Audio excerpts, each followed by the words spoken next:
L'année 2023, vous savez que dans le cadre du budget programme, la Direction générale des impôts et des domaines est responsable du programme mobilisation des recettes et gestion du foncier. Donc en parlant du premier point qui est la mobilisation des recettes, nous avons dit qu'actuellement nous sommes à un niveau de recouvrement qui est satisfaisant puisque nous avons fait déjà plus de 85% de l'objectif.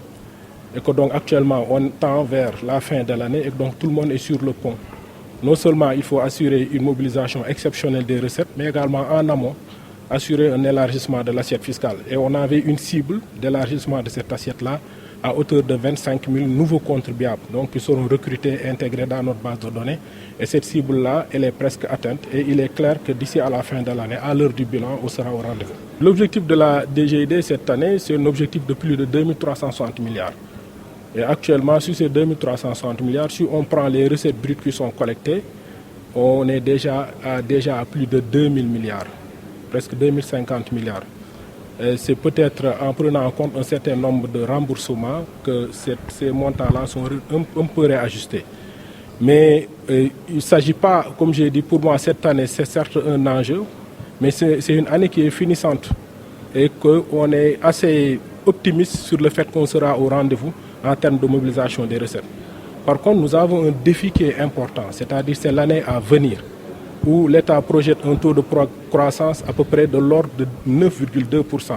Et que donc, en termes de mobilisation des recettes, nous devons suivre. Au lieu des 2360 milliards qui nous sont assignés cette année, c'est-à-dire en 2023, en 2024, nous sommes à plus de 2900 milliards d'objectifs de recettes.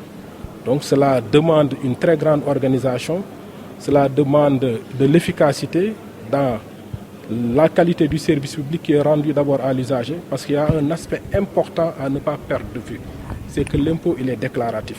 Et que donc à chaque fois, nous, qu'il est question de mobiliser les recettes, on met d'abord l'accent sur l'aspect déclaratif.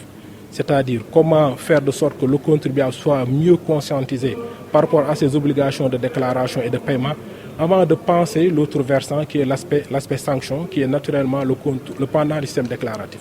Donc cela demande vraiment des ruptures fondamentales qui vont nous permettre de faire face aux nouveaux enjeux et donc de réussir ce bond exceptionnel de recettes qui est attendu de nous par les autorités.